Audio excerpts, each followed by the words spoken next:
Revenge phone ఇప్పుడు మన తెలుగు రాష్ట్రాల్లోనే కాదు, దేశంలోనే చాలామంది అమ్మాయిలు, మహిళలు దీనికి గురవుతున్నారు. అసలు ఈ రివెంజ్ పోన్ అనే పదం చాలా మందికి తెలియదు. తమకు తెలియకుండానే వీటికి బలవుతున్నారు. భార్యాభర్తలు కావచ్చు, మరొకరు కావచ్చు. ఇప్పుడు టెక్నాలజీ పెరిగిన తర్వాత తమ రహస్య శృంగార జీవితాన్ని పార్ట్నర్తో పంచుకోవాలనే తహతహ అసలుకే మోసం తెస్తోంది. ఉదాహరణకు హైదరాబాద్లో రఘు అనే యువకుడికి ఆన్లైన్లో మణిచందన అనే యువతి పరిచయమైంది. ఆమె ధనవంతురాలు, మంచి కుటుంబానికి కోడలుగా వెళ్ళింది. కానీ రఘుతో పరిచయం కాస్త అతని మాటలకు, అందమైన ఫోజులకు పడిపోయింది. అది కాస్త వేరే సంబంధానికి దారితీసింది. మణిచందనను తన ఫ్లాట్కు పిలిపించుకొని అక్కడే ఎంజాయ్ చేసేవాడు. ఇలా వారిద్దరి మధ్య శృంగారం వెచ్చలవిడి తారాస్థాయికి చేరింది. ఆ టైంలోనే మంచి మూడ్లో ఉండగా ఫోన్ తీసి రఘు వారి శృంగార సమయాన్ని కూడా ఫోటోలు, వీడియోలు తీశాడు.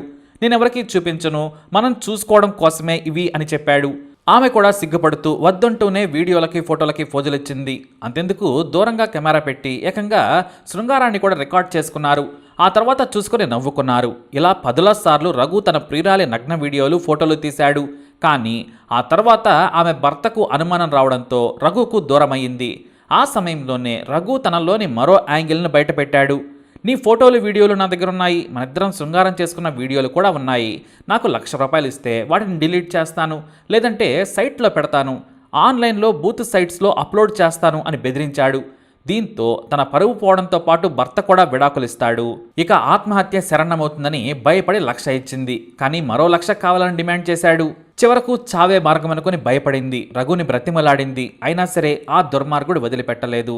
నాకు డబ్బులు అవసరమైనప్పుడు వాడుకుంటాలే అంటూ మరింత భయపెట్టాడు. దీంతో తన స్నేహితురాలికి చెప్పుకొని కన్నీరు మున్నీరైంది.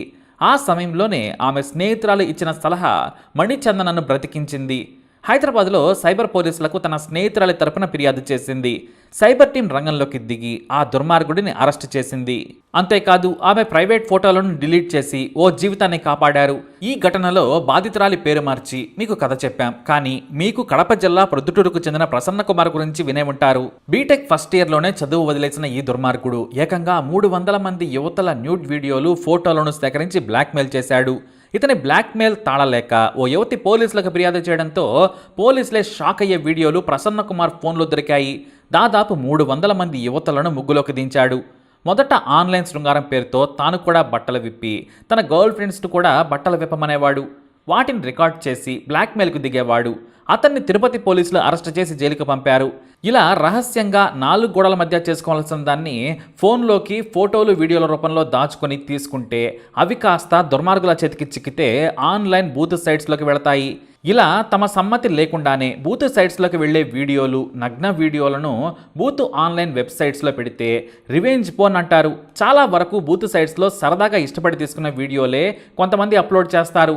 ఇలా రివెంజ్ పోన్తో సంపాదించే గ్యాంగులు ఉన్నాయని సైబర్ క్రైమ్ అధికారులు హెచ్చరిస్తున్నారు.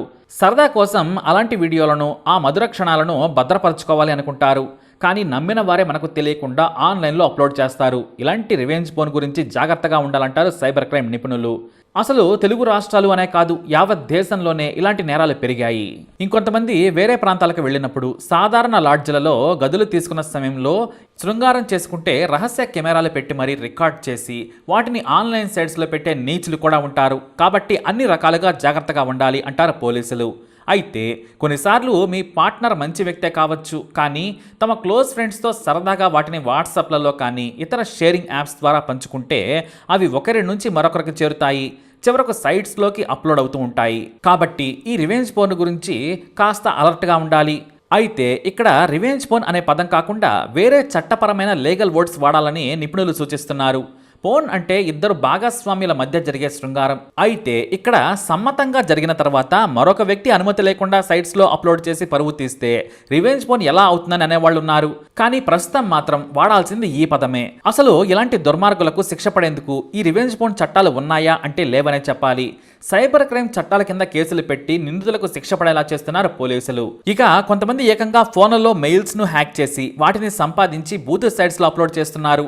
మరికొంతమంది కుట్ర చేసి మరీ మహిళలను, అమ్మాయిలను నమ్మించి మోసం చేయడానికి ఆస్కారం పెరిగింది. ఎందుకంటే ఇంటరాక్టివ్ వెబ్సైట్స్ రావడంతో ఎవరైనా సరే సులభంగా ఇంట్లో ఉండే అప్లోడ్ చేయడానికి ఆస్కారం కలుగుతుంది.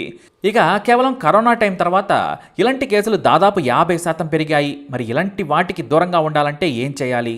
ఎంత నమ్మకమైన వారైనా సరే తమ ప్రైవేట్ జీవితాన్ని ఫోన్లోకి తీసుకురాకూడదు. ఎందుకంటే కొన్నిసార్లు ఫోన్ పోవచ్చు, లేదంటే మెయిల్స్ ఇతర యాప్లు హ్యాక్ గురి కావచ్చు. కాబట్టి ఇలాంటి సరదాలకు దూరంగా ఉంటే మంచిది. అయినా సరే కొంతమంది, ముఖ్యంగా నేటి యువతకు తమ ప్రైవేట్ లైఫ్ను ఫోటోలలో భద్రపరచుకోవాలి, ఆ క్షణాలను తామే మళ్ళీ చూసుకోవాలనుకుంటారు. అలాంటి వారు తమ ఫోన్లను జాగ్రత్తగా ఉంచుకోవాలి. మెయిల్ పాస్వర్డ్స్ని కూడా తరచూ మారుస్తుండాలి. ఇక ఫోల్డర్స్కి కూడా పాస్వర్డ్స్ పెట్టుకునేలా జాగ్రత్తలు తీసుకుంటే ఇంకా మంచిది. ఏ మాత్రం అలసత్వం ప్రదర్శించినా సరే మొత్తానికే తేడా కొట్టేస్తుంది. కాబట్టి తస్మాత్ జాగ్రత్త. తమ లవర్ అయినా, ప్రాణం ఇచ్చేవాడైనా సరే బయట వ్యక్తులతో శృంగారం కానీ, నగ్నంగా కానీ, రొమాన్స్కు కానీ కెమెరాల ముందు మాత్రం ఎంజాయ్ చేయొద్దు. ఎవరి బలవంతం చేసినా ఒప్పుకోవద్దు. ఎందుకంటే హైదరాబాద్లో ఓ కిలాడీ లేడీ ఓ బిజినెస్ మ్యాన్ను ముగ్గులోకి దించి ఏకంగా వీడియోలు తీసి 50 లక్షలు లాగేసింది. కాబట్టి నీచులు ఎక్కడైనా ఉంటారు. ఇంకో విషయం ఏంటంటే ఇలాంటి వీడియోల కోసం రాకెట్లు, గ్యాంగులు పనిచేస్తున్నాయి. మనకు చట్టాలు కూడా తీవ్రంగా లేకపోవడంతో సులభంగా నిందితులు బయటపడుతున్నారు. కేవలం IT act, indecent representation of women యాక్ట్లనే పెడుతున్నారు అధికారులు. ఇక బాధితులు పోలీస్ స్టేషన్లకు వెళ్లాలన్నా భయపడుతున్నారు. మరీ ముఖ్యంగా మహిళలు స్టేషన్లోకి వెళ్లి మగ అధికారులకి చెప్పుకోవడానికి కూడా భయపడుతున్నారు. తమ ఐడెంటిటీ బయటపడుతుందని మరో టెన్షన్. అందుకోసం స్నేహితుల సాయం తీసుకోండి. షీ టీమ్స్ను సంప్రదించండి. మహిళా పోలీస్ స్టేషన్కు వెళ్లి మీ వ్యక్తిగత జీవితంపై ప్రభావం పడకుండా మోసగాళ్ల నుంచి బయటపడే మార్గాలు చాలా ఉన్నాయి. కాబట్టి భయపడద్దు. ధైర్యంగా ముందడుగు వేస్తే ఈ రివెంజ్ ఫోన్ నుంచి బయటపడి మీరు ప్రశాంతంగా బ్రతకొచ్చు. దానికన్నా ముందు రొంపిలోకి జరగకుండా ఉండేందుకు జాగ్రత్తలు తీసుకోండి. లేదంటే చిన్న పొరపాటు జీవితాలను తారుమారు చేస్తుంది. తస్మాత్ జాగ్రత్త. ముఖ్యంగా ఇది చెబుతుంది షీ టీమ్ పోలీస్ అధికారులు. మరి ఈ వీడియోని తప్పకుండా లైక్ చేయండి, షేర్ చేయండి. అలాగే ఈ ఛానల్ని సబ్స్క్రైబ్ చేసుకోండి.